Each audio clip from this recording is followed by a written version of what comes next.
Hi, Gary Stearman. Time for another update from Prophecy in the News. Let me again say to those of you who've been praying for my recovery over the past few weeks, thanks very much. I appreciate it more than you know. Once again, as promised, on this Thursday, we have Avi Lipkin as our guest. And Avi, of course, is the author of these 6 books, which we have featured at Prophecy in the News over the years, but we're offering them now as a package for you together, and we're calling it the Avi Lipkin Middle East package. And I think it's more relevant than ever, in particular to those of you who have not experienced Avi's teaching, his writing, his observations about what's going on in the Middle East. Avi, welcome back once again. Special pleasure and honor to see you and to be with you in front of the camera. We're going to continue the conversations we've been having on these daily updates. And Avi, the fascinating thing about talking with you is that you bring the Israeli perspective. You were raised in America, and you're a man of the world. You've traveled a lot. You speak a number of languages. You have an experience, but you also have an eye for what's going on in the Middle East, and particularly what I think the most important development in the world today, and that is this massive drive by the Islamic community to dominate the world. And you give us a great perspective on that. I think most important of all is that I have a wife. My wife, Rachel, is an intelligence gatherer for the Israeli government. She was born and raised in Cairo, Egypt for the first 20 years of her life. She understands them. She understands their language. She understands their convictions and their intentions. And so, just for example, my very first book is Fanatic Islam, A Global Threat. This came out for the first time in 1995, and it was reprinted in 5 editions, and that became a 300-page book by 1997. And so, up until 1997, I talked 5 times in this book about the destruction of the World Trade Center in New York City. 1997, that's 4 years before 9/11. Wow. And so people were saying, this Avi's crazy, and the Arabs would never attack. And when it happened, Avi's a prophet. I said, I'm not a prophet. I listen to my wife. You got to listen to your wife. She listens to them. My wife listens to them. And in Arabic, they were saying, we're going to take the American planes, we're going to crash them into the World Trade Center, because that's the way to destroy America. By the way, the World Trade Center was not just 2 buildings. It was a symbol of something very big. It was a symbol of world trade. Get that, everybody? In other words, it was the symbol of global capitalism, which is the target of the Muslim East. Right. Now, I divide Islam into revolutionary and evolutionary. Who are the revolutionaries? The revolutionaries are the people who hijack the planes and want to destroy the American economy, because their contention is Christianity controls the earth and defeats Islam, because Christianity has the economy. Christianity has the world commerce, the world trade. Mm-hmm. The way to destroy Christianity is to hijack the planes, destroy the World Trade Center, and most important of all, deny them the oil. And Ahmadinejad, who I think is going to fall from power pretty soon, Ahmadinejad did a doctoral thesis that the way to destroy America is $150 a barrel. And what happened in 2007, 2008? $147 a barrel. So, Islam is now divided into 2. You've got those who want to charge exorbitant prices, and we're hovering around $100 a barrel now, which is crazy, because it costs $20, $30 to produce a barrel. So it's all speculation and ripping off the American population. And I do believe that the Ahmadinejad Khamenei regime, Ayatollah regime, will fall, is because this Shiite system is saying, we got to destroy America. America cannot be repaired. America has to be destroyed. The way to destroy America is to destroy the world economy. Now, who's against that? The one world government. The one world government lives to serve mammon. And the mammon is the oil, the mammon is the economy. Okay. My wife, Rachel, picks up broadcasts for the last 30 years. One of the first Could I ask you a quick question? Yeah. She picks up broadcasting. Now, Avi's wife is charged with monitoring Arabic broadcasts. Radio, TV, computers, and newspapers. And I was going to ask what it is she listens to. Talk radio, radio Talk station? radio, TV shows. She's watching everything they're saying, listening to everything they're saying. It's basically a team of about 10 people who are working shifts. And 30 years ago, when she started working, she was picking up broadcasts that sounded really crazy. They were saying, even if it takes us 150 years, we're going to make America a Muslim country. And she didn't understand it. And now, 30 years later, you know what they're saying? We thought it was going to take us 150 years to Islamicize America. But we see America as a piece of cake. We're going to make America a Muslim country within 30 years, not 150 years. Wow. Okay, and so the purpose of this short broadcast that we're doing now is to say, and I talk about it in my second book, Christian Revival for Israel's Survival, that they are doing it not by revolutionary Islam to destroy America, no. The King of Saudi Arabia and Qatar and these countries says, no, we're going to use our oil, we're going to use our money to buy out America. We're not going to destroy America, at least not physically. We're going to destroy it spiritually. We will make America the greatest Muslim country on earth instead of the greatest Christian country on earth. And they're doing it incrementally through manipulation of oil prices, oil supplies, and of course the invasion. America is being invaded. And a lot of this, and I explain it in this book, is through the universities. Universities are given tens of millions of dollars, 20, 30 million every time, in order to create an Arabic language chair, create an Islamic studies chair. Then they send their professors, who are basically Muslim missionaries. Then they send 500 students a year to that college. By the end of 4 years, you have 500 freshmen, 500 sophomores, 500 juniors, 500 seniors.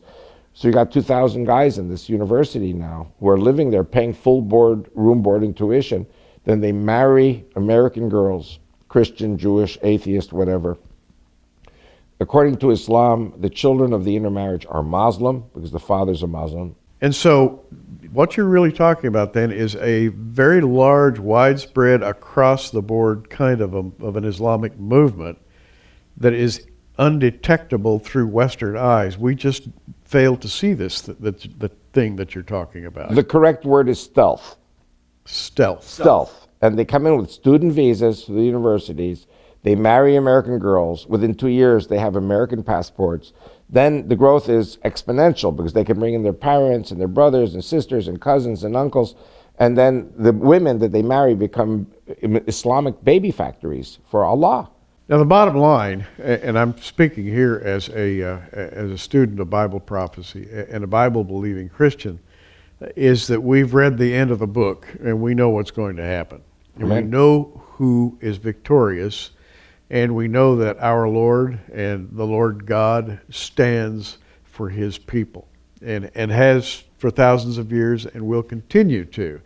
And so I don't think we have to be afraid when we hear words like this, but on the other hand, we need to know what's happening. My people are destroyed for lack of knowledge. And so my job is not about faith. My job is about knowledge, which will strengthen people's faith. Very interesting. Avi has written 6 books, and I want to tell you about them again today. These 6 books represent his thinking over how many years now? Well, the last 23 years that I've been preaching in churches, but I'm 64, and this is basically the summation of my entire life, 64 years of my life. Is fanatic Islam a global threat? Christian revival for Israel's survival. And by the way, do we ever need Christian revival?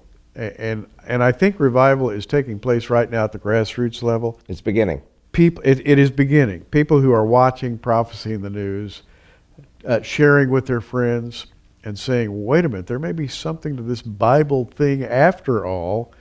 It's more than simply a good book, quote unquote. It's actually a book of, well, let's call it the operator's manual for planet Earth. It tells everything about the past, the present, and the future, and you need to know about it. Islamic Threat Update is the name of that one. Israel's Bible Block, featuring Avi's thoughts concerning a party that would have a representative seat in the Knesset and it would represent Jews and Christians, Bible-believing individuals having a voice in the Knesset. What a wonderful thought. Return to Mecca, a book on prophecy. Mecca is, of course, the place of pilgrimage for Arabs, but do you know it has Jewish roots? You'll be amazed. Islam, prophesied in Genesis. These 6 books we're offering under the general title of the Avi Lipkin Middle East Package, $75 plus shipping and handling, and we have 3 bonus DVDs. If you buy the package, we have 3 Avi Lipkin DVDs. The first one, an interview with Derek Gilbert. The second one, America's Islamic Future, a longer version of what you've been hearing Avi talk about the last few minutes, and the future of Israeli politics. These 3 DVDs, yours absolutely free when you order the 6 books of the Avi Lipkin Middle East Package. And if you call on the 800 number, be sure you ask for it by that name, because they'll know what you're talking about.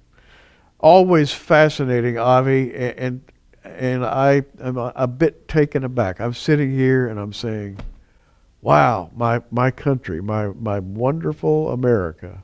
Christian America. Christian America. And I'm thinking, are we going to lose it? Is it going to slip away? What's going to happen? Well, listen, people need to know about this. These are the last days. Israel became a state in 1948. It's been decades ago. Israel's going to have its 70th birthday here one of these days soon. And I believe that the days of Israel are numbered as the days of a man. And when you hit 70, you've had your 70, and it's time for you to move to the next level. One of these days, I think Israel is going to move to the next level, and it might not be too far in the future. Avi, thanks for being with us today. God bless you, and God bless America. God bless you all, and thanks for your prayers. We are living in truly significant days. So, remember, keep looking up. He's coming.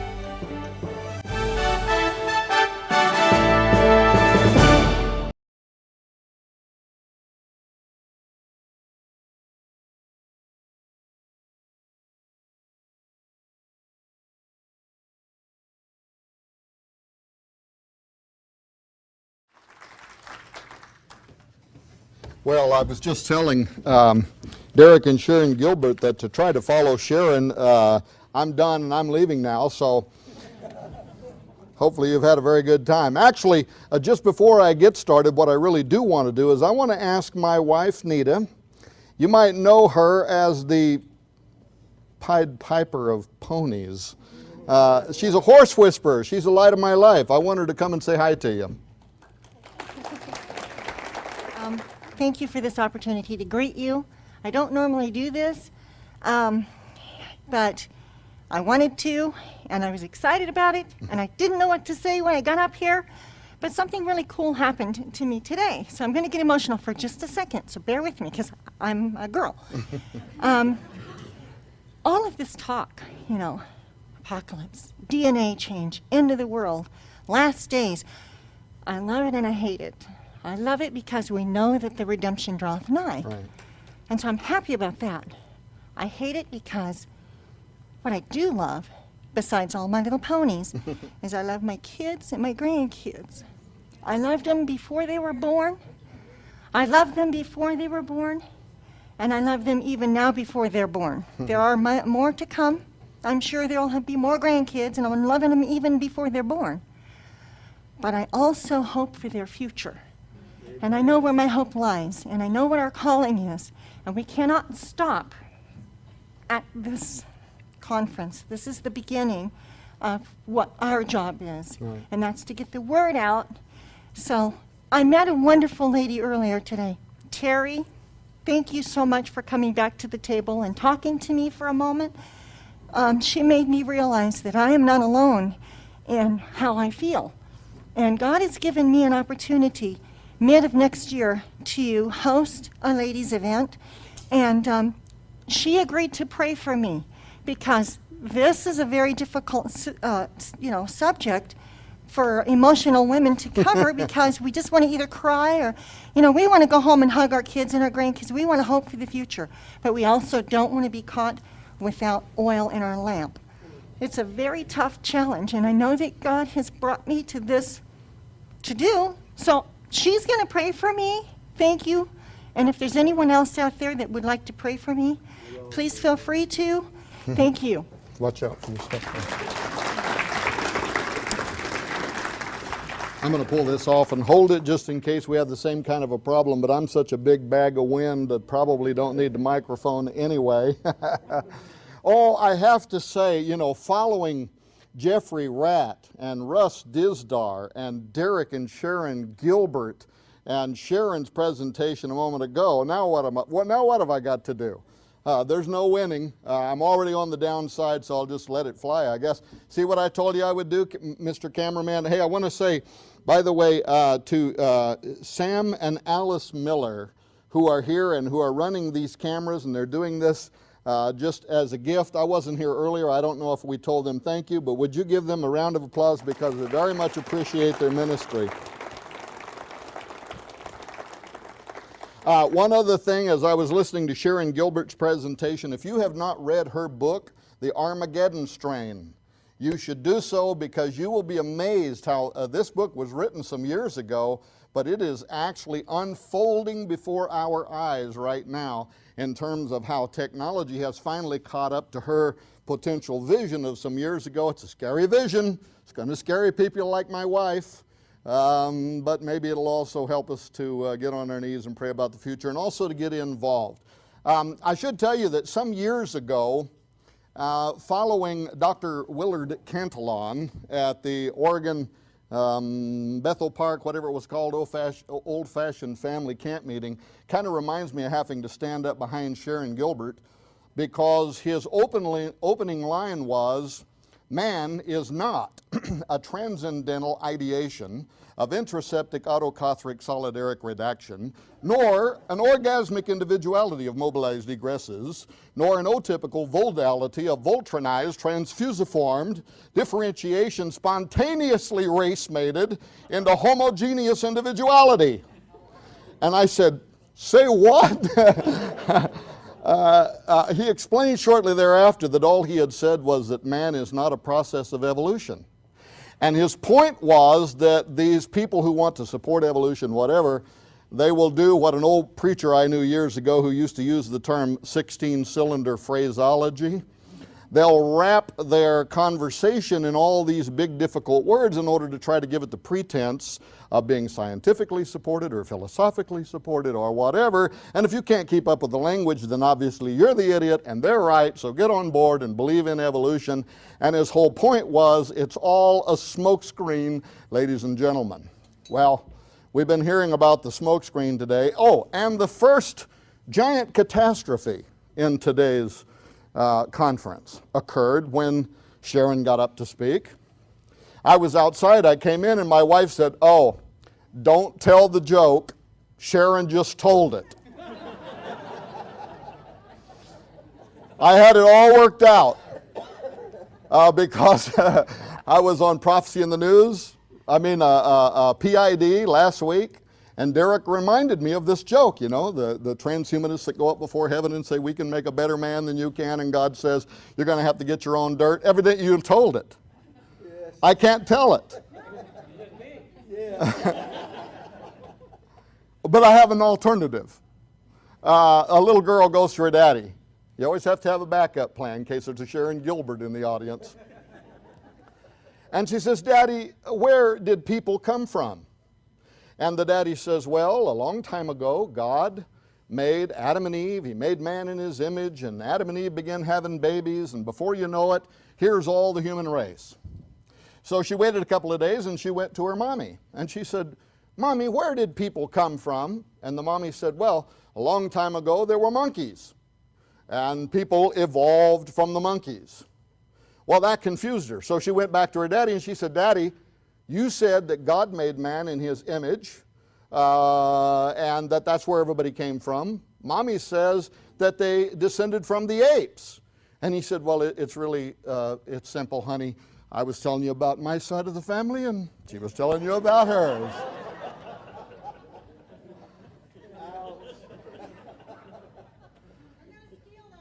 Oh, after today, I don't care. But you almost ruined everything for me, so boy. But now, the funny thing about that is, that's not really quite so funny, is that seriously, folks, transhumanism intends to blend monkeys, apes, synthetic life forms with humanity before the end of this century. And that is a fact. That's not just a fringe fact.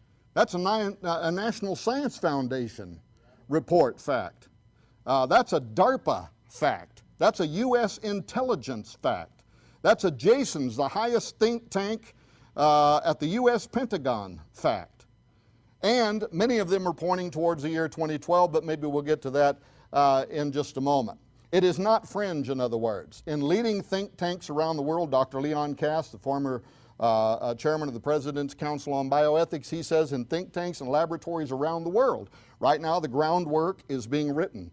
The design, if you will, is being drafted, by which the rest of us are going to get in line or get out of the way or potentially be considered the enemies of progress. And I may say something about that in a few minutes too, if you've been following anything over at Raiders News Network and some of the attacks upon me recently, but maybe we'll talk about that in just a moment. I would venture to say that right here in Ohio, and oh, by the way, I was a preacher for 25 years, and what my body is wanting to do is walk across the stage and, you know, but I'm trying to have pity upon the poor cameraman and stay here. He's telling me he don't care, but he does not know the speed he would need on that camera to keep up with me. I mean, I was an old-fashioned preacher of the Russ Dizdar type. You know, we get to go and we leap pretty high and shout pretty loud, but it's the message at the end of the day that matters, right, Russ? I would venture to say that right here in Ohio, the average Ohioan has no clue. Now, maybe inside these walls you do, but in this state, most of them do not know that in 2006, right here in Ohio, Case Law School in Cleveland, Ohio, was the recipient of a $773,000 Department of Health, the largest U.S. agency that gives grants for research related to health issues, received $773,000. In fact, I have their press release right here. This is from Case Law School. Case Law School received $773,000 NIH grant to develop guidelines for what? For genetic enhancement research. You can go to our website and download that press release. The whole purpose behind the $773,000 grant was for a 24-month period of time for Professor Maxwell Mellman, who is the professor of bioethics at Case Law School, to lead a team of scientists, researchers, and also persons who have an interest in government policy over a 24-month period of time to do one thing only: to establish the guidelines that will be used in setting public policy, that is, in other words, law, by which all of us will live, that will regulate the next step in human evolution, human enhancement. That happened right here, 2006. Well, in 2009, just last year, the 24-month research period was over. Professor Mellman, and if you read this, and I won't take time to read it to you, they talk about using human subjects during this 24-month period of time. So I had set back, bated breath. I wanted to know, in what way do you use human subjects in experiments for establishing guidelines that will be used for setting public policy with regard to human enhancement as the next step in human evolution? I wanted to know. I'm a taxpayer. This was a taxpayer-funded study. You paid for it. I wanted to know, how were humans used? Well, there was no disclosure yet on how they were used, but here's what I noticed: that immediately when it was finished being funded, Professor Mellman began traveling in the United States, going to different universities in the United States, giving these two university lectures. Number one, Directed evolution, Sharon. Directed evolution, public policy and enhancement. And the second lecture, transhumanism and the future of democracy. And if you think I'm kidding you, you can go to Arizona State University, you can go to Google, you can type in Professor Melman's name and type in these titles, and you can actually go and download the audios where at different universities he's giving these lectures. I went and listened to them myself. I was amazed in one of them where he talks about how, yes, human enhancement may in fact lead to an extinction level event. Yes, it may lead to the eradication of all life on earth. But we're going to do it anyway. And that was really his position.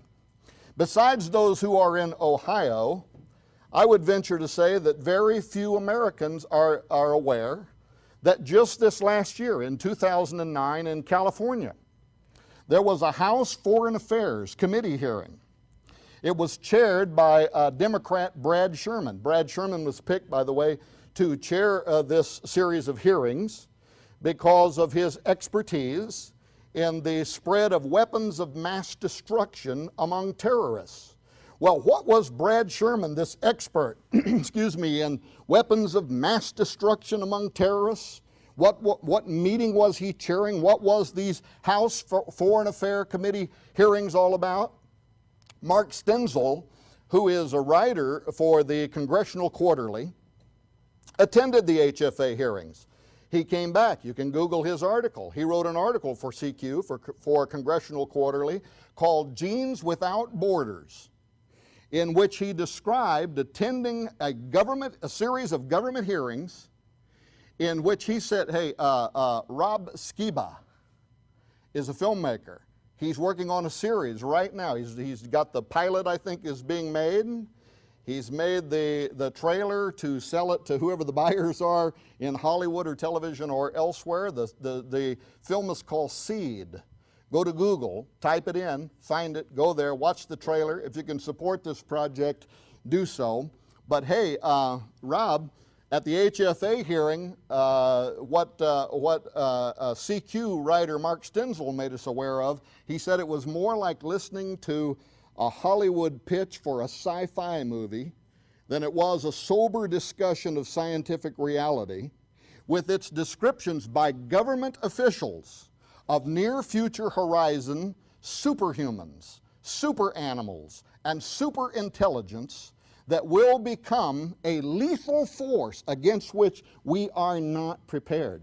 Well, just when I was packing up to leave on this trip, have you seen this? The Global Governance 2025 at a Critical Juncture. Have you seen this report? Go to our website, Forbidden Gate, singular, not plural. I know, the book's Forbidden Gates, plural. The website's only Forbidden Gate. Sorry. Went to get the domain and somebody else already owned it. Checked to make sure first it wasn't a porn site, and it wasn't, so we went ahead with ForbiddenGate.com. Wouldn't want any confusion there about how exciting our next book is.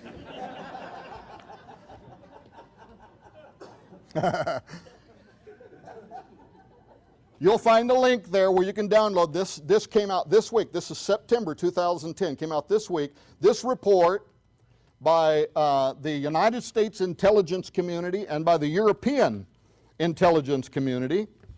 You know what's terrible is you're way over there, I have to have glasses on. When I'm close, can't have glasses on. I want to read you just a part of this. Go and download this, read the whole thing for yourself, because the whole report is on global governance. And what they're talking about are the various issues, the causal agents, if you will, that are pushing us toward a global government. U.S. intelligence, European intelligence community, just now published, September 2010.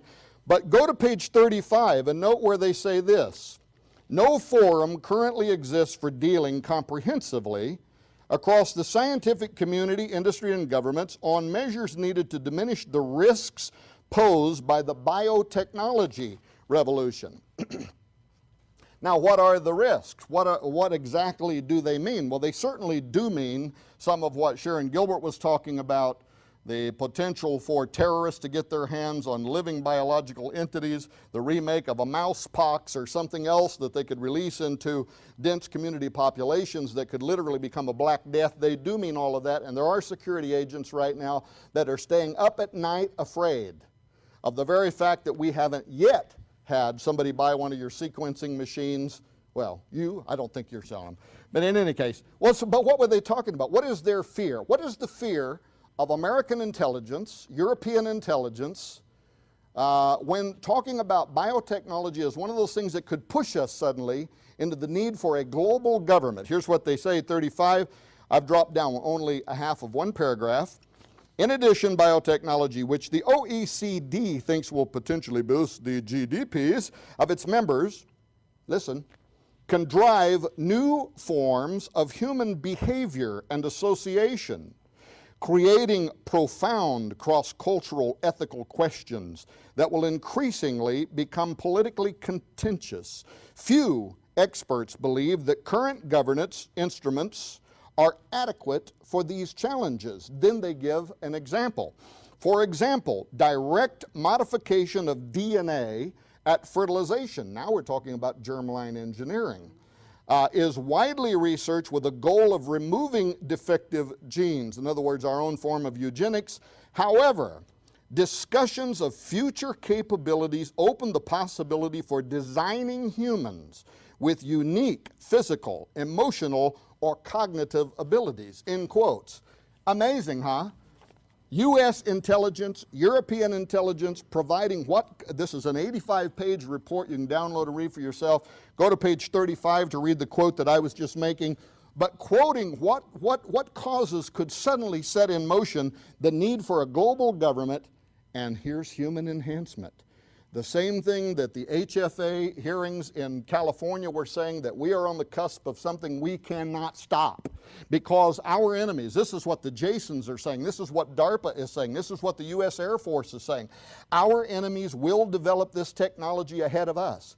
Go to Wired Magazine just to get a glimpse and read the article called Jasons Fear Brain Modified Foes, and how the Wired Magazine got a leaked document from the Pentagon, in which the leading think tank at the Pentagon is saying this technology is getting out of the box. It's already starting. They're already doing it. You know, I haven't seen the movie, but the movie Splice, have any of you seen that movie? I did a show with Steve Quayle recently. He's telling me all about the movie Splice. Part human, part animal creature, but something happens. It suddenly starts mutating. It becomes something else. It grows wings. It becomes what, Russ? Demonic? Suddenly it's turning into a giant, the Nephilim, the spirit of the offspring, and now we've opened a gateway through our technology. Well, but our own leading security experts are saying, yeah, blah, blah, blah, can't help it. Other people around the world, China, the Soviet Union, anybody who can develop this technology is developing it right now. We are in a position, the Jasons believe that this is the next arms race. Super soldier technology and many other ramifications of weaponized biology is the next curve, if you will, taking us where we're going to go. Well, to put it on a very practical platform, am I talking too fast? Am I talking too loud? Am I talking too stupid? Okay. Because all of the above, when you're an old preacher, can happen at any moment. And you have to get somehow back, if you can. You get on a pig trail and it's, where am I? Oh, Lord help me. Birkbeck Law School. And I haven't looked in my notes in so long that I don't think I know where I'm at anymore, so hopefully that's okay too. Birkbeck Law School is one of the leading crime scene investigation schools in the world, out of the UK. They put out a press release 24 months ago in which they said on this very practical premise that in the not too distant future they're going to have to develop new classes.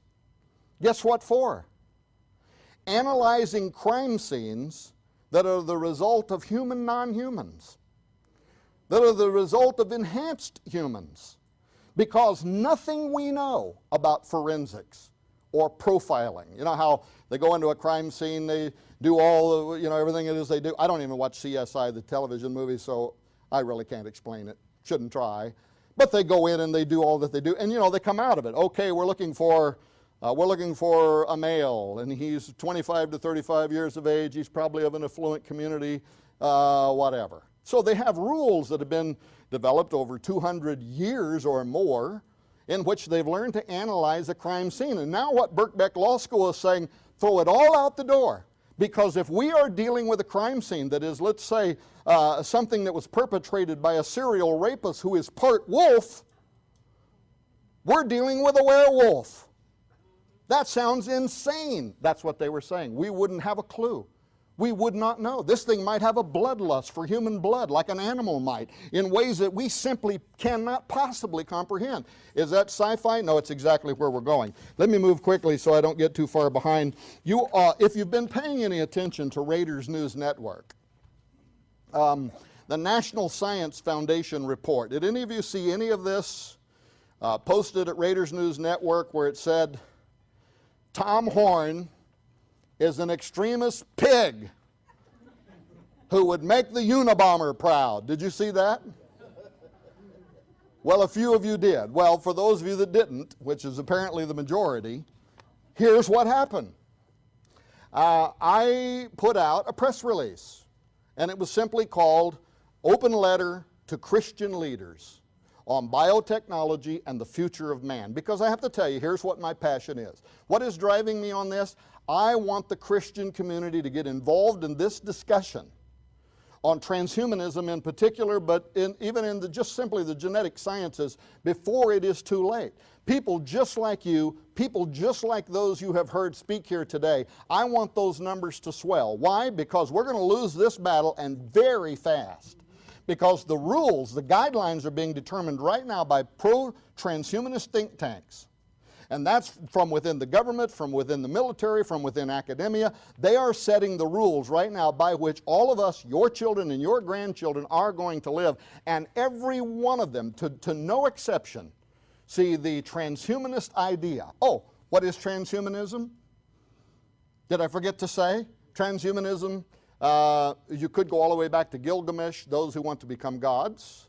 You could go to the Enlightenment era. But when I speak of transhumanism, I'm simply talking about a modern cultural movement today that is made up of people all across the world who believe that we now have it within our power to use technology to advance human evolution, rewrite our genetics, cybernetically enhance ourselves, make a better version of human 2.0 than what God made. The technology is here, so they believe we no longer need to wait on the daunting task of natural evolution. Who needs 1,000,000 years of evolution when we can get it all in one day? Woohoo! That's what they're saying. Of course, I'm like Ian Fleming, or Ian Malcolm, I guess his name was, in Jurassic Park, being chased down the road by a giant Tyrannosaurus man-eating Rex, saying, "Who thought this was a good idea?" You know. Well, anyway, so I put out an open letter, and it went across the newswire. Got picked up by Wired magazine. A lot of others picked it up. Well, pretty soon, like the next day, the #1 transhumanist blog, Accelerating Futures, which is operated by a man by the name of Michael Anisimov. Michael is a co-coordinator for the Singularity Summit. Have you heard of that? And very connected, if you will, at the hip with Ray Kurzweil, Aubrey de Grey, all the leading transhumanists. So he's part of them, but this is his blog. So he puts up a piece of that article, went out and did a little homework and found some YouTubes of me recently down in Portland with Alex Ansari doing his show Outside the Box on transhumanism, put that on the top of his website. Went and found the Forbidden Gates. Have you seen the book trailer? Yeah, some guy's injecting nanobots in him and becoming demonic, and well, they really didn't like that. Put that on the top of the website too, just for good order. Well, pretty soon, all over Accelerating Futures, the most vitriolic, terrible, hate-filled things were being said about me by people who don't know me from Adam. They don't know where I come from. They don't know what motivates me. They don't know my logic. They don't know my temperament or spirit or anything else. But they're over there saying they hope I get cancer and die Why? What was my crimes against humanity? I had asked Christians to read the NSF report and other reports and become aware of what is happening, what your taxpayers are paying for, or your dollars are paying for. Become aware of it, get involved in the debate. Well, they hated that.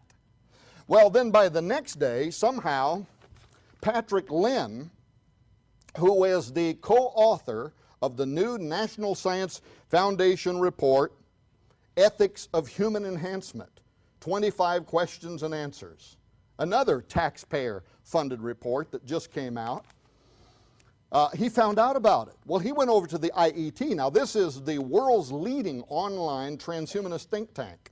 So he posts this article over there. The name of the article is Wrestling with Pigs. So I opened the article because somebody sent it to me and said, hey, you're in the spotlight at the IEET. And it's all about my call for Christians. And he didn't like the fact that I had told Christians, get the NSF report. Look at don't just read the NSF report, look at the people who are operating behind it. Look at their organizations, what groups they belong, what seats they hold, what institutions they are part of, because it is a who's who of transhumanist dreamers worldwide. Well, Patrick did not like that. He didn't like it because he publicly tries to say he's not a transhumanist, though he holds a seat at the IEET. But he will say he's not a transhumanist. Okay, I give him a break. He's not a transhumanist. He's just a guy who's very sympathetic to the transhumanist cause. I don't care. I'm saying, get this, read it. Well, he didn't like it. And he furthermore, and he's talking about you as much as he's talking about me. Because he makes the point over there at the IET that they had found somewhere a Lutheran pastor who was fine with human transhumanism. It's okay. Cool, might be the fulfillment of God's will for our lives. Well, that kind of a guy, he says, welcome in. But like me and you, conservatives who might see this as an affront to the divine order, and at a minimum as the gateway to a biological nightmare, who have concerns about this and who want a real, true, open forum in the public, in the debate. Let's get this on television. Let's get it in universities. Let's get both sides of the issues. Let's get conservative bioethicists, men like Francis Fukuyama and others, and Sharon for that matter. Let's put them up on the stage and let's have this debate. Yeah. I nominate Sharon. How about you? Well, they didn't like that. They don't like that. And the language was so loaded. When you read it, you'll see what I mean, because he tried to be clever, but he's weaving in words like, there's this side of Christianity, but that other side. And he uses loaded words like extremists. He actually says those people who would make Ted Kaczynski, the Unabomber, proud. So now all of a sudden you're being stereotyped. If you're a conservative, and especially if you believe in biblical prophecy, you are a potential terrorist. You're not invited to this discussion. You're not to be part of this. Well, you know what? I say forget that. I am invited. I'm coming whether you want me or not. And I'm bringing as many as I can bring with me, and we're going to talk about this issue in a public forum. Well, he hated that. You know what was great, though? Let me tell you something about you folks. Within whatever it was, a 2 or 3 day period, I went to YouTube and I pulled down, they had put the video that Joe and the rest of his team made.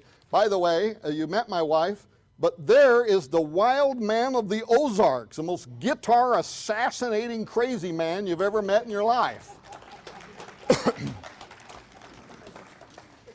Serving as my slave, as it should be.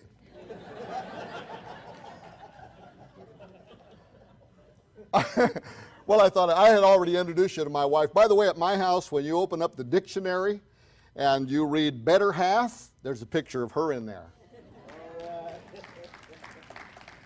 Of course, she's the one that pasted it in there, but it's in there. What time is it? How much time do I have? Don't worry about it. Forever. Yeah, you say that now.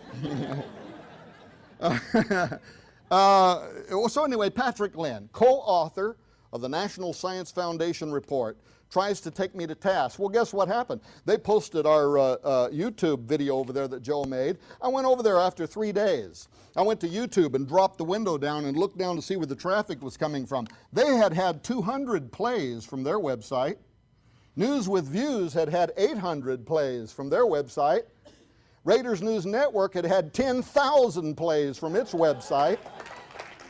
And they had to shut down the comment section at the IET. If you think I'm kidding, you go there and pull down to the bottom and look at it, and they said we had to shut down this section, just too many comments. And plus, we didn't like some of those comments that were talking about how we're all going to burn in hell. There probably was one that said that, and 50 others that were making good rational sense about, look, I mean, even Ian Malcolm from Jurassic Park, he's not a Christian.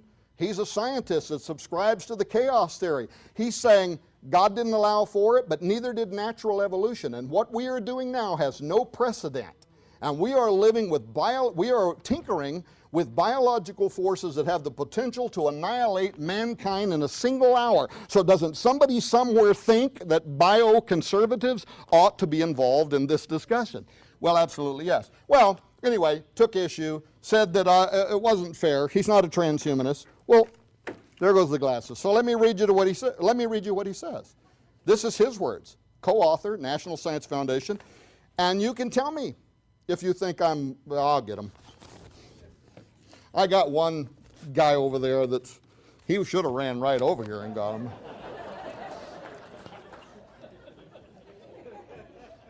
Thank you, sir.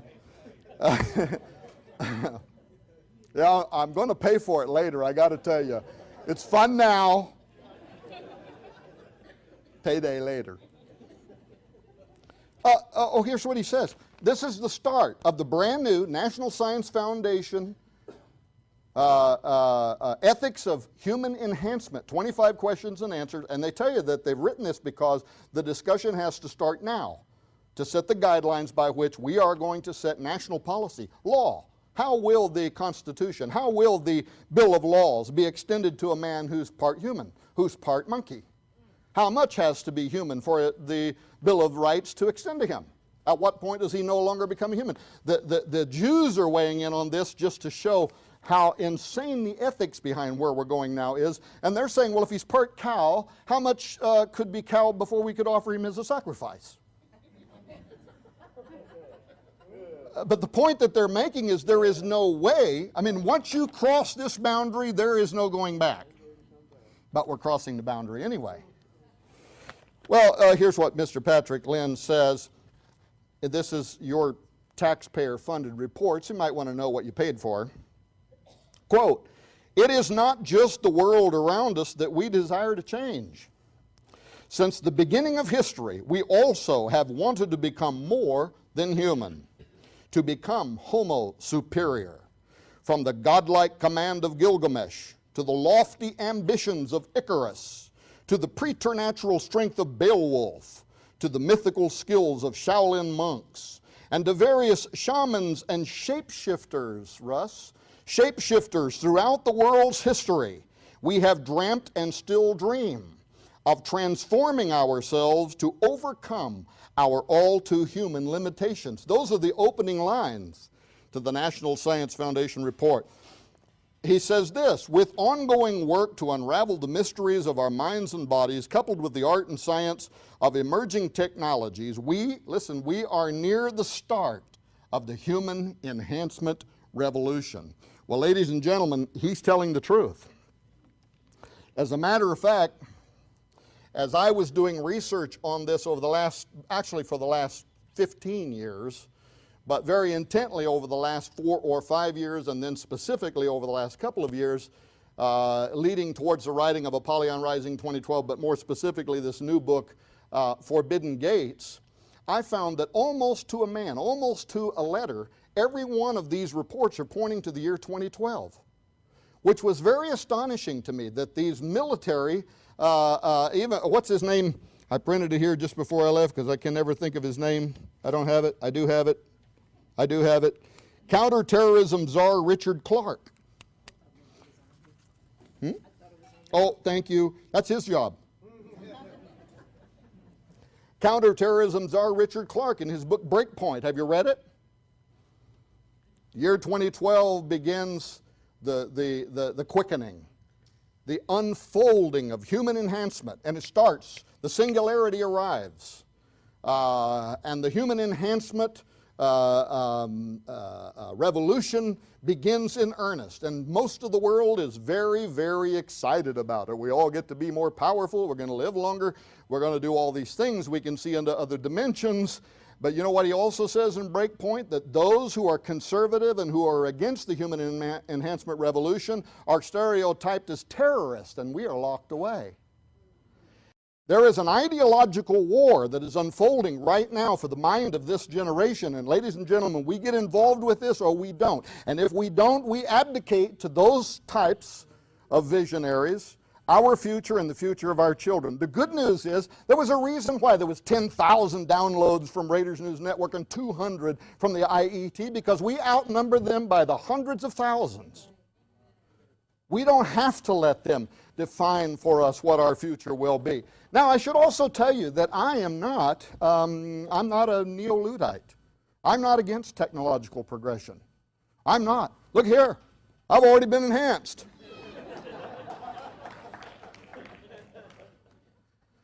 But to the extent that we start talking about redefining what it means to be a human, blending our genetics with animals and plant life and other types of things, somewhere you have to draw a line. Or at least in my mind you do. And I believe that there is wisdom that God has that we don't have. Why did God order each kind to reproduce after its own kind? What does He know that we don't know? Well, a great deal, I'm sure of that. Huh? Yeah. You're like that guy, you know, the remake of The Fly. And he's building a transporter, and he gets in it, and he's going to move from here to there. And during a transportation process, he accidentally has his DNA integrated with a normal housefly. Well, he comes out on the other side, and a few days later, man, he starts becoming the transhumanist dream come true. Sexual proclivities of an African lion can outrun everybody, stronger, faster. But then something else starts happening. And that's that unknown. The unknown, where you start mutating into a horrific monster and you have to be destroyed. Those are very, very real possibilities. Have you seen the movie I Am Legend? And if you watch it, there's a Sharon, but an unsaved Sharon Gilbert, right in the very beginning of it, a geneticist, an unsaved one though. And she's saying, we have found the cure to cancer. And it turns out the cure to cancer is a vaccine that is a concoction of human and animal genetics. The reason it can cure cancer is because some animals, I guess, have a great resilience to cancer. So they figure out some way to blend human and animal genetics. They create a vaccine. All the world celebrates. Everybody's inoculated. Nobody has cancer. Then the scene goes dark. Then the scene opens up, and almost all life on earth is annihilated. Why? Because the human form of rabies developed as a result of crossing over a barrier that God, in His infinite wisdom, had put in place, and it wipes out most all humanity. So I trust in God. I'm a biblical literalist, and I have real issues with some of the place we're going. Am I getting offline? Off track? Let me just read you a couple of things that they say here in the NSF, which you paid for. As examples of emerging technologies in the last year or so, a couple imaginative inventions in particular among many are closing the gap. Even more between science fiction and the real world, scientists have conceptualized a touch display designed to be implanted just under the skin that would activate special tattoo ink on one's arm to form images such as telephone number keys to punch or even to watch a video. Together with ever-shrinking computer devices, we appear to be moving closer to cybernetic organisms or cyborgs, that is, where machines are integrated with our bodies. Does this sound prophetic to anybody but me? Really? I mean, am I just a radical who would make Ted Kaczynski, the Unabomber, proud?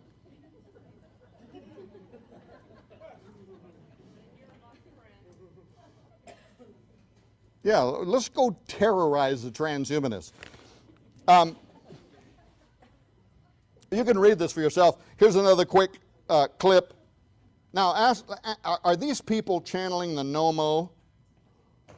We can also envision the possibility that prosthetic flippers designed today for dolphins, along with artificial gills, might be requested by humans who want to transform into an aquatic animal. Your tax dollars at work. All right, so finally, here's what he says. Finally, this is the pay dirt.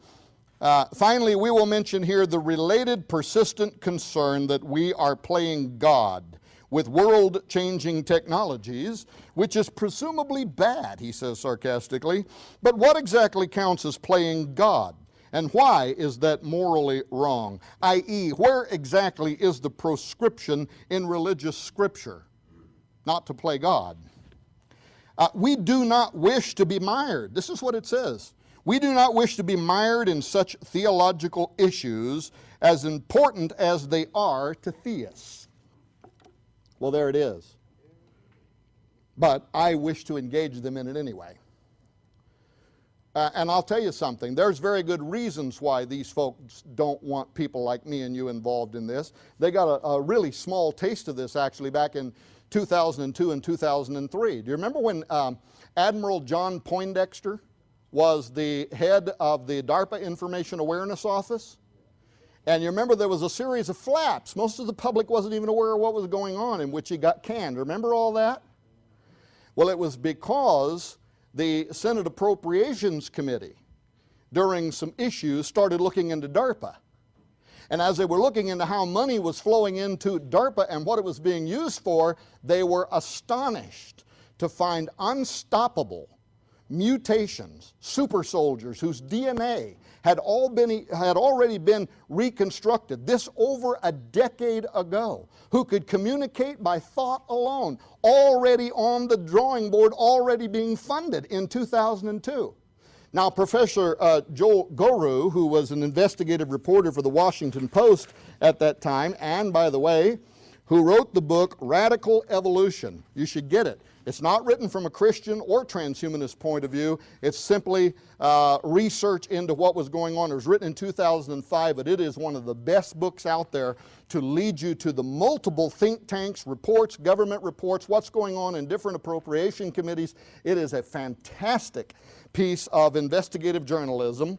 But here's a little excerpt that he gives us on what happened during Poindexter's day. The staffers, he's talking about the Senate Appropriations Committee, the staffers went down the list of DARPA projects, found the ones with titles that sounded frighteningly as though they involved the creation of a master race of superhumans, and zeroed out their budgets from the Defense Appropriations Bill. There is scant evidence they, talking about the staffers, knew much, if anything, about these projects, but we will probably never know the details because significant people are determined that the whole affair be forever shrouded in mystery.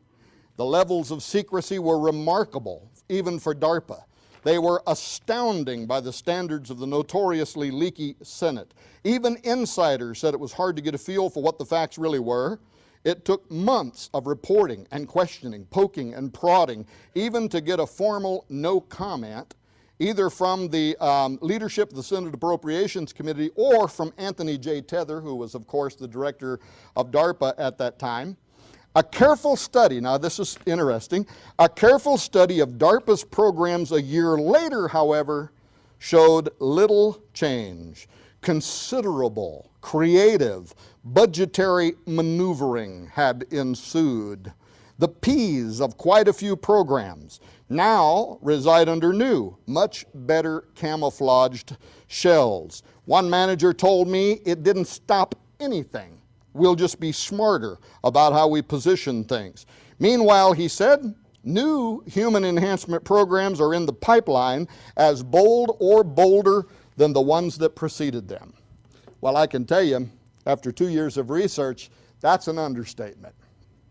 In fact, as one of the speakers pointed out earlier, when you look at what you can find, especially as it regards the military and other members of the government who work to appropriate funding towards especially top secret issues, what they call SAPOC. SAPOC, these are SAPs.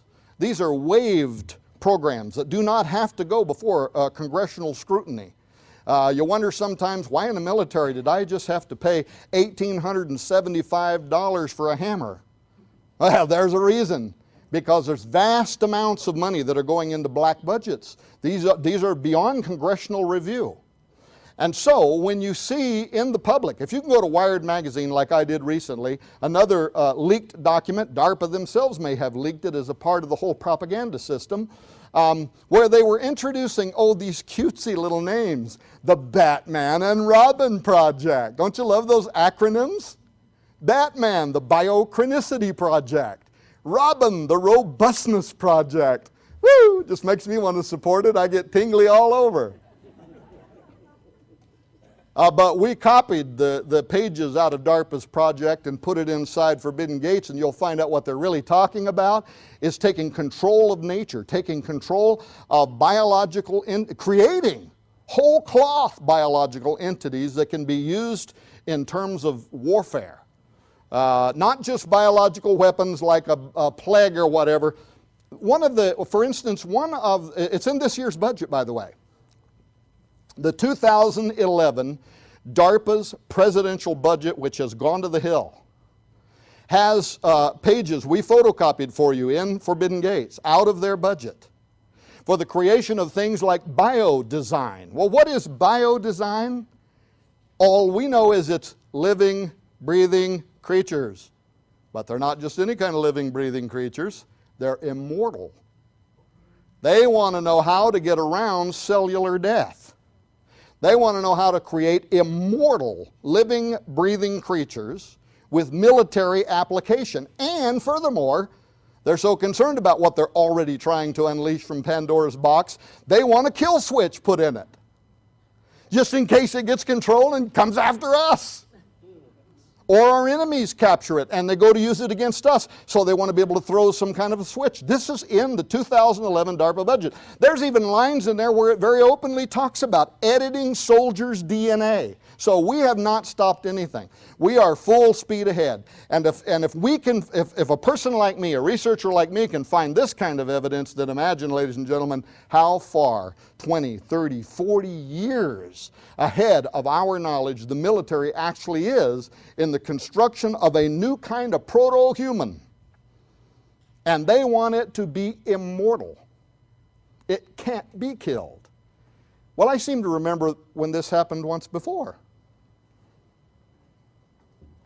And what's amazing is how even in the transhumanist camp, transhumanists themselves, they would never say it like I would, but there's, you ever seen those cartoons, the devil's over here whispering into your ear and the little angel over here with, you can see some of these transhumanists are amazing. They dance all around it, but if they were honest, they'd say, this scares me to death. Where we're going now could be the end of all mankind. But how much time do I have? Honestly, I will try to go fast. Let me talk about, just for a second, the spiritual side, then we'll go to the prophetic side. Let me divide it. Because within transhumanism, there are also those who believe that this is not just biological matter we're tinkering with here. They honestly believe that as we transform Homo sapiens, we also are opening a gate to something they're unsure of, Russ. But they want to go there anyway. They want to make contact. What's driving them? What's motivating them? To wrestle with their fears. To say, this terrifies me, but I must. I have to do it. I'll tell you what, I challenge you, go to Nick Bostrom, one of the leading transhumanist experts in the world. He is one of the grandfathers of transhumanism. Go to nickbostrom.com. He earned his prestigious seat at Oxford University, writing his thesis on transhumanist values. and go there, and one of the nice things about Professor Bostrom is he's been willing to put what he writes out there for anybody to read, where most of them, they'll run away from what they write, hide from it, try to keep it, in secret and in private corridors. At least he's putting it out there. And pull down his transhumanist values and open the page. And go down through there and read his descriptions of why, first of all, why we are going towards human enhancement, whether you like it or not. Secondly, what the benefits of humanity might be. But then find great interest when you get down to where he starts talking about merging ourselves with animals.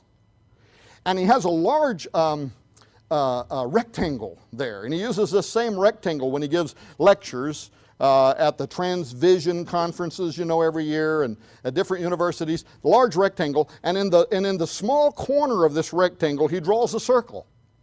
Now, the rectangle represents all possible modes of perception. Pastor Russ often talks about other areas of perception. Mike Bennett at your conference last year talked about using DMT, mind-altering drugs, in order to open modes of perception into supernatural realities like shamans have done for thousands of years to make contact with the spirit world. But now Professor Bostrom thinks transhumanism could provide a more stable pathway, a more permanent pathway. We will merge ourselves with animals. And so he draws a circle in the rectangle, and he says this small circle in this giant rectangle represents the modes of perception that we humans have today. Those that were given to us by the big meanie God who won't let us see into these other areas of perception. So we have taste and seeing and sight and smelling and whatever. But then he draws a larger circle around that circle. It encompasses all that is man, but it extends further into these modes of perception, and this is called the animal kingdom. And he writes about how animals, they can navigate using sonar. They can see into areas of the light spectrum that we cannot see into. They seem to, migrate. What are they doing? Are they reading the vibrations of the earth or something when they move out of a particular area before an earthquake comes? They can hear at higher decibels. They can fly using sonar like bats. They can navigate undersea in the water. They can do all these things, and we want to be able to do that. That's why it's in the NSF report. We want to become the Nomo. We want to become alien hybrids that can float around under the sea. But before I get off my task, back to Nick Bostrom. And so he talks about all that. Then he draws a larger circle around that.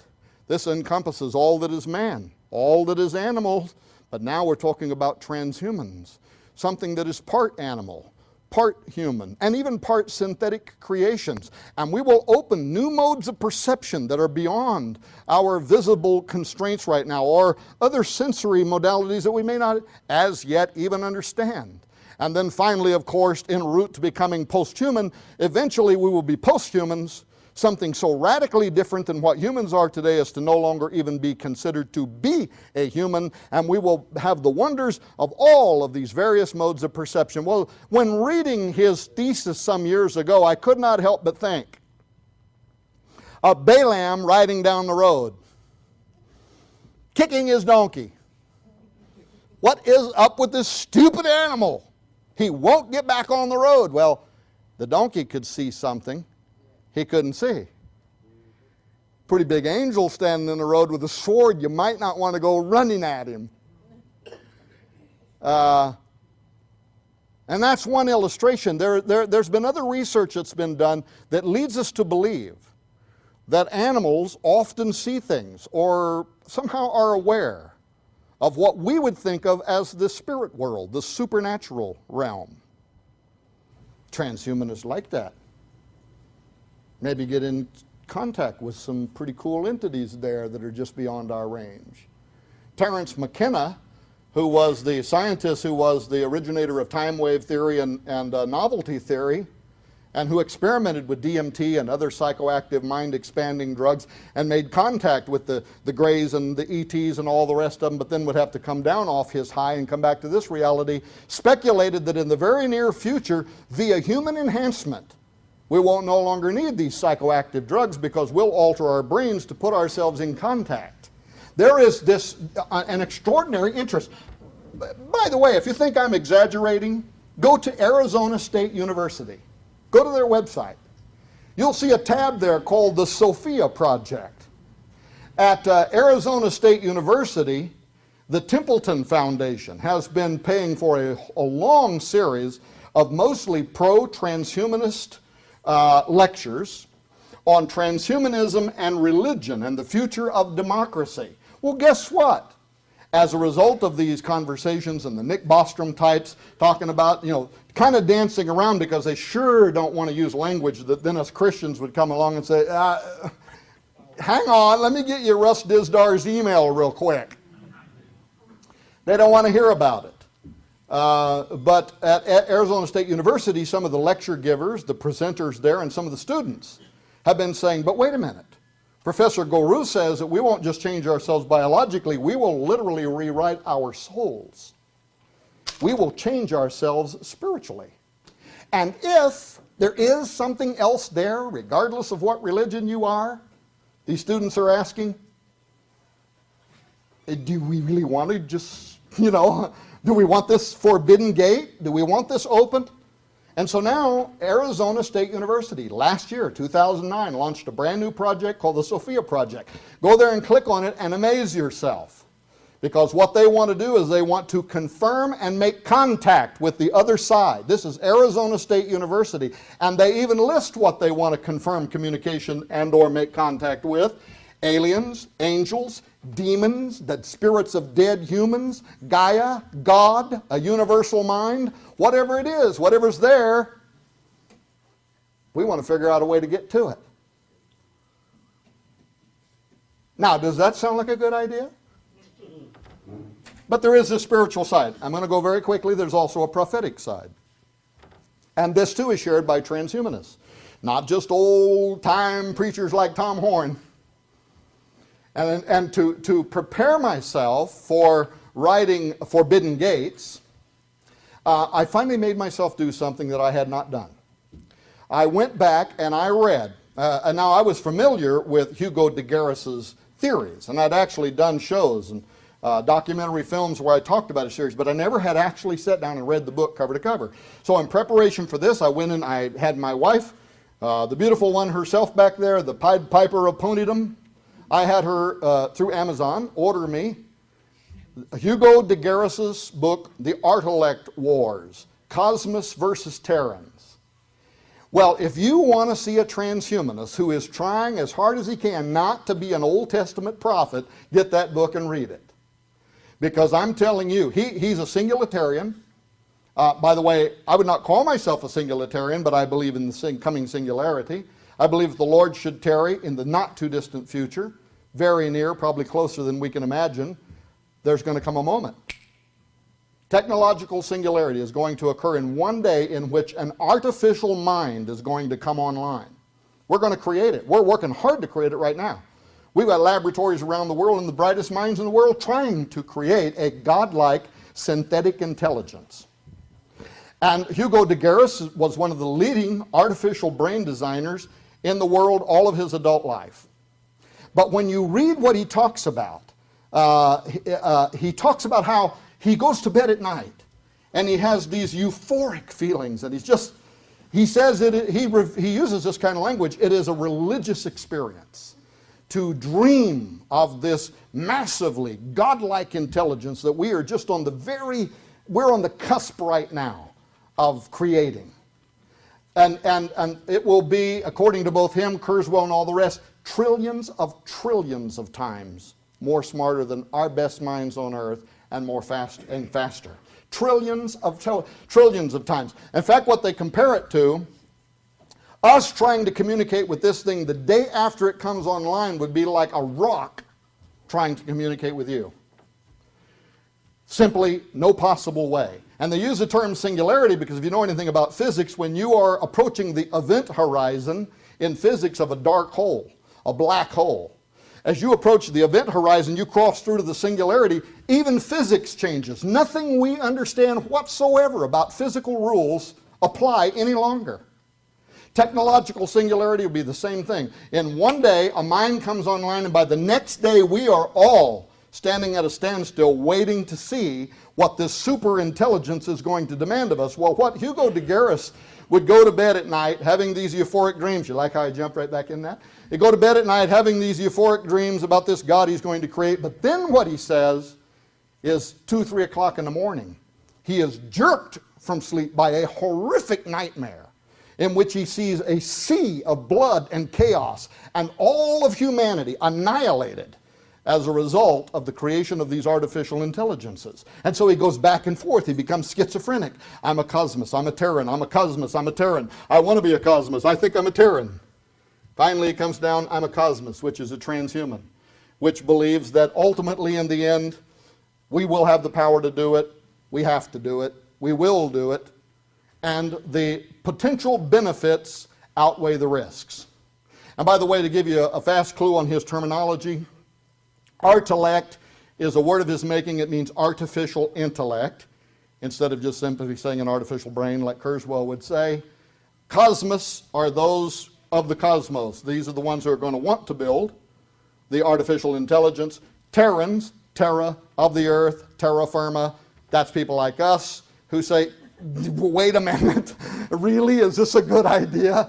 And what Hugo de Garis says is that the conflict that will arise overnight, there will be a civil war will ultimately rapidly spread into the Third World War, and before the end of the 21st century there will be billions of dead humanity. In fact, according to Hugo de Garis, all life on earth will be annihilated as a result of what he yet says something is pushing him, something's behind him, something's pressing him, Russ, something's forcing him, something's whispering in his ear, something's got him by the neck saying, you have to create this, you have to open this gateway, you have to open this doorway, we have to come through.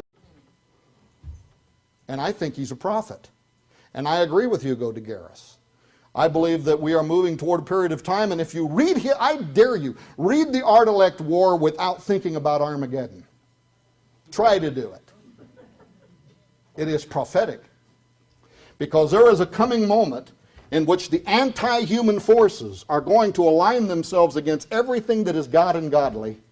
And on the other side of that rift, there will be an army. Hallelujah. That's been a long time since I said hallelujah. I almost got goose pimples over there. And I know what side I intend to be on. Okay, so it's prophetic. I agree with him. I agree with the Jasons. I agree we're going to run out of time here in a minute. But I also believe now, from my worldview, that essentially what we are describing here today in all of these lectures and in this lecture, we are describing the fulfillment of biblical prophecy. We are not unaware that this day should come upon us as a snare. When Jesus' closest disciples said, Lord, tell us, what shall be the sign of thy coming and the end of the aeon, the end of the age? And he gave them that list that everybody's been talking about today. Wars and rumors of wars and the seas and the waves raging, all of the signs in the skies and in the heavens. And then he said, as Matthew 24:37, as it was in the days of Noah, so shall it be in the coming of the Son of Man. What was it that so marked the days of Noah? There's really only one thing that really stands out in the days of Noah. This was when the transhuman geneticists known as the Watchers descended in the days of Jared, according to 1 Enoch, which Jude and Peter quote in the New Testament either as history or as canon. I'll leave you to decide which. The Watchers came down in the days of Jared. They descended down in the valley of the plain. I noticed earlier when Sharon Gilbert said they took wives of all which they would, they married them. First of all, it was more like rape and abduction than it was anything else. And that's what those forces always do. But then if you do what I've done, by the time I wrote Apollyon Rising 2012, I had almost 7,000 pages of research. I went back and found every ancient document I could put my hands on that told this story, and it is global, it's worldwide, it's within every culture. And the story was consistent. Not only did they use the DNA of humans, but they sinned against the animals. And even the Bible says that the flood came as a result of all flesh having been corrupted, both man and beast. And you have to keep in mind that it can't then mean corruption in the sense of immorality, because we do not assign immorality to animals. If you're in Africa and you run out into a field and get eaten by a lion, sorry, Charlie, the lion didn't do it because it was immoral. It didn't even do it because it was malevolent. It did it because it's a predator, and in this fallen state, that's what lions do. So don't run out into an open field. But in this biblical text, all flesh had become corrupted. You cannot then soundly, theologically ascribe that to mean immorality. It was something else. It was corruption. It was DNA degradation. And as a result of what occurred, God sends this flood. Now, I also have a theory, by the way, about why they had to blend animals and humans, and I don't know if I have enough time to say it. I could say it in my very fast voice. I could make your ears hear me quicker. Probably better not. Okay, we'll leave that for another time. Okay, very quickly. I was kind of pulling just to see if you were still with me. Why would watchers blend animals and humans and create it? What was the point behind it? So first of all, I had to go back and ask myself, what was their motive? What was it that the watchers wanted to do? And according to all the texts, including Peter and John, their motive was to leave their plane of existence. They wanted to leave their habitation. Those angels which kept not their first estate, but left their habitation, God hath reserved in everlasting chains of darkness, awaiting the judgment of the great day. Their motive was they wanted to leave their plane of existence. Okay, that's what they wanted to do.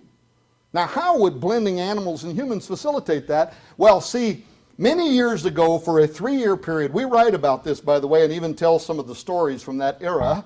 My wife and I were involved with a group of about 45 people in exorcism. And I learned back in those days that you could cast the alien spirits out of an individual, but one thing you could never do was cast that person's innate spirit out of them. You are you till the day you die. What man knoweth the things of a man save the spirit of man that is within him? That spirit is put in you at the moment of conception, and it's in you till the day you die. Now, you could become demon-possessed, or, better, you could have the Spirit of God. You could have the Holy Spirit, the Holy Ghost residing within you. But your spirit cannot be separated from your body till the day that you die and you go back to be with God. Well, now, this was a problem for the watchers, because the watchers didn't just want to come down to earth like fallen angels and possess a human or an animal and get in there with your spirit. That ain't what they wanted. They wanted incarnation. And the problem was God had spoke everything into creation. Everything, every animal, every being, every humans. It all went back to God who alone, bara, could speak, and by the authority of the power of his voice, call forth out of nothingness raw atomic nuclear power, and he could bring it forth and bring it together, put it together in different atomic constructs and molecular form, so that he made the dog, and he put the nature of a dog in it, and he made a human, and he breathes into the human. God alone had the power to do that. None of the angel class could do that. And then after he set it in motion, he said, and every kind recreates after its own kind. And he put the walls, the barriers up. And this was to protect all of us in the animal kingdom too. The watchers didn't like that. They couldn't get the spirit of a human out of a human. What were they going to do? Well, one thing they could do, they couldn't speak into existence like God could, but they could sure do what our genetic scientists are doing today. They could corrupt genetics. They could take the genotypes of animals and the genetics of humans. They could blend them, and they could create something that fell outside of the divine order. Now, the particular nature of an animal wouldn't enter into it before it wasn't a particular animal. The spirit of a human wouldn't enter into it at the point of its creation, for it wasn't a human. It was simply a raw, a biological construct into which they could extend themselves. And I came to believe that that is the testimony of what they did, and that is why instantaneously they were irredeemable, and they came under the judgment of God. And God said to the Israelites, if you see a Nephilim, kill it on the spot. Here's an amazing thing, that everything we know about God is that he is long-suffering, he is patient. Even in the Hebraic laws of the Old Testament, they had to have a provision for people to come in from the outside to become, if you will, in the Old Testament sense, saved. Not the Nephilim. And if you read the first book of Enoch, Enoch, the angels, they're all pleading to God. Is there any chance? And he says, not for them. There is no redemption for them. And the Raphaim, here's another startling thing. The Raphaim, their name means to be healed, as in a resurrection, and yet Isaiah says of them, they shall not rise. Now, wait a minute. Here's a mystery. They can be healed, as in a resurrection, but they shall not rise? Another mystery that I had to wrestle over. I finally came to believe that what it was saying was, they will not participate in the glorious resurrection that you and I are going to get, because I already asked God for it and God already told them no. They will not receive a new glorified body and return to God to live in heaven forever like we will, but they can be healed from death. There is a method by which they can extend themselves into another corruptible form. Now the mystery really deepens. Because God judged the watchers. The flood comes, wipes them all out. Hardly had the ark settled at Ararat and the waters receded, generations begin developing upon earth, and guess what? We're back. Now, how did that happen? How did they come back? This is a real mystery. We don't have a record that some more watchers came down and created some more. I think the watchers probably said, that was a really bad idea. We're staying here.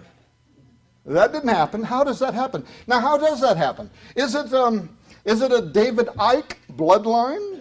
Icky, if you don't know the alternate term. He don't like being called Icky. The bloodline of the Antichrist, where at some point somehow reptilian DNA is somehow reintroduced to the tribe of Dan, out of which the Antichrist will come. Sharon, is it this, what do we call it, junk DNA? What is this junk DNA? It's coded to do something, evidently. We don't know what it's coded for. Are those idling trucks that you referred to? I wish I could say that language like you do. I've read it. I've tried to memorize it so I can get up and sound like I know something. Are they getting ready to dump their payload? They begin in both of the last two books. You don't know this, by the way, but we took the information you wrote for Apollyon Rising 2012, that segment, and put it in Forbidden Gates too, because it applied. I knew I didn't have to tell you that sometime. I'll tell you here, that way you can't get mad at me for not asking. They've already dumped their payload. It's already there. Now, see, you could say, the point that I'm making is this, by the way, that there has to be a method for them to come back. They did after the flood, after the judgment. They came back again. The Samsusan, the Anakim. Somebody's got some kind of a ice cream machine playing in their purse. They came back. When the disciples, when the leaders of Israel go down into Canaan, and we saw the sons of Anak there, which come of the giants, they came back. They come of the Nephilim. How do they come back? There has to be a method. There has to be a way. And what's also frightening is there is prophecy, I believe, that they're going to, and they're going to come in large hordes. Isaiah 13, if you read it in the Greek Septuagint, says, "Open the gate, ye ruler. I give command, and I bring them. Giants are coming to fulfill my wrath." This is a future prophecy.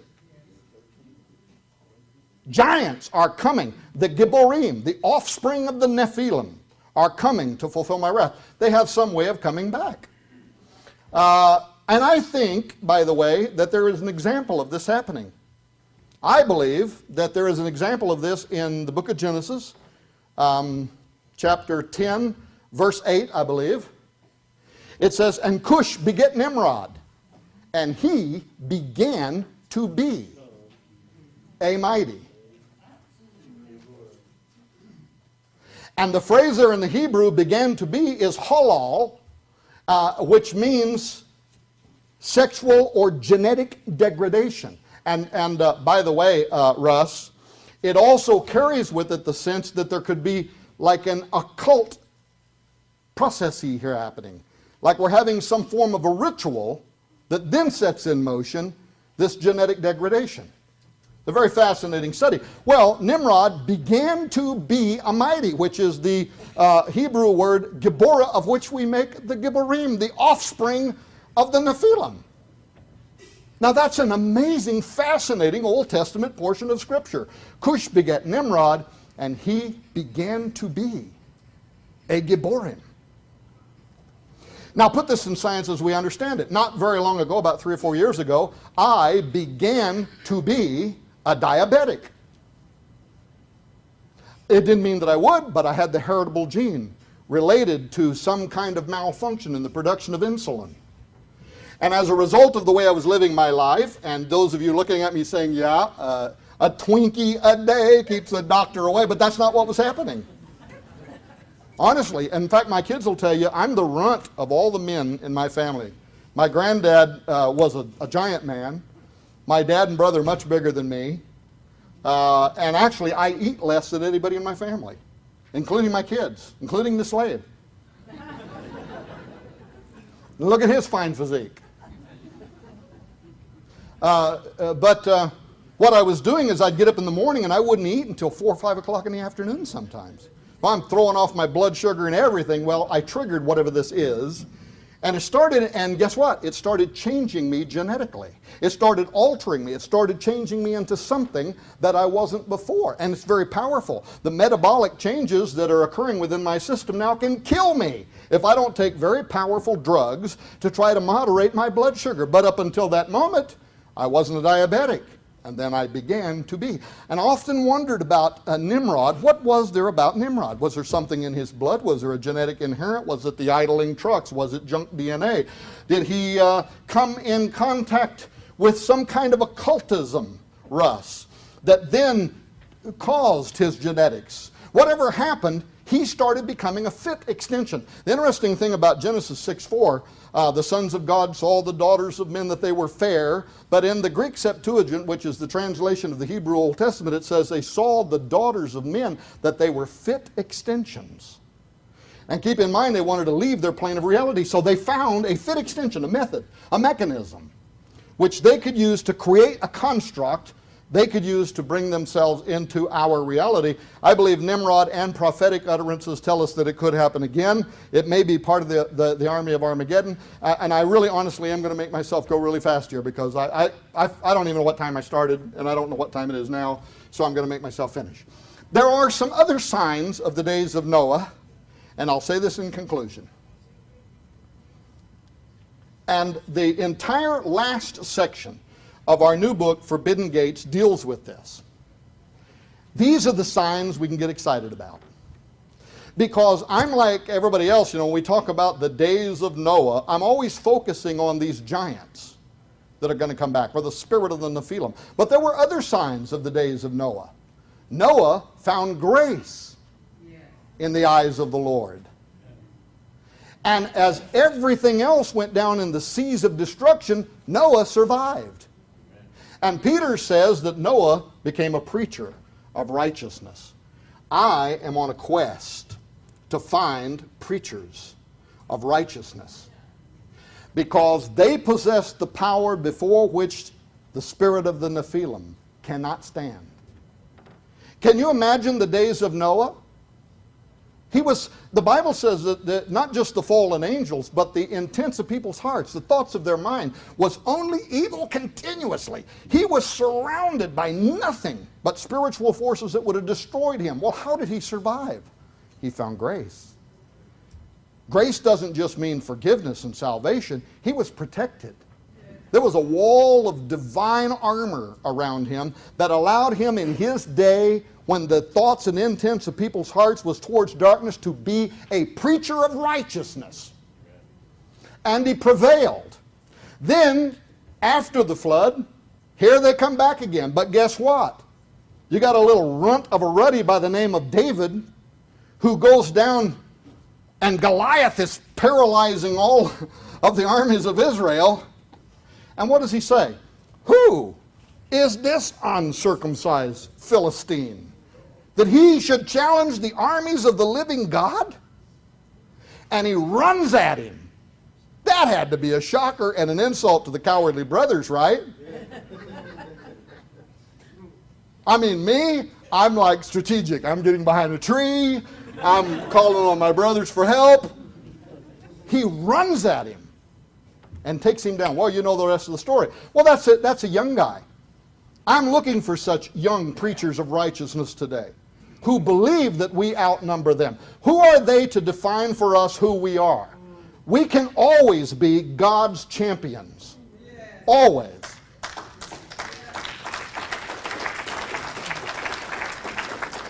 But I notice a little gray hair here, so for you, earlier than that, Israel arrives at Canaan. And boy, I know, Russ, you were a pastor. Are there other pastors or preachers here? Oh, let me tell you, if you haven't preached it already, there is some great preaching here. Fantastic preaching. Where the children of Israel, they get to the land of Canaan. Moses selects 12 spies. He sends them into the land of Canaan. They go down by the brook Eshcol. They cut down this giant thing of grapes and put it on a staff, put it between two shoulders. They come back, and then they start giving their report. And what is it that the 10 spies of the 12, what is it that they say? First of all, they pretend that they're people of faith. Pretenders always do this. Yep, we went up there, boy, it was everything God said it was going to be, but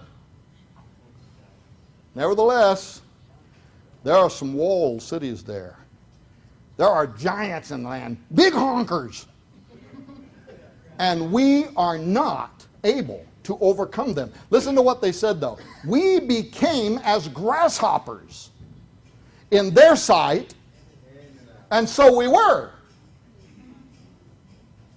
See, that's my problem with Patrick, Lynn, or anybody else at the IEET telling me who I am and what I represent. I just really don't like somebody else telling me what I am or what I believe or how big my God is. I almost started preaching, I'm sorry. We became as grasshoppers in their sight, and so we were. You know, the Bible says, as a man believeth in his heart, so is he. Psalm 78 says, and they limited the Holy One of Israel. They made God so small that he became the God of the grasshopper people. But what did Joshua and Caleb do? We are more than able.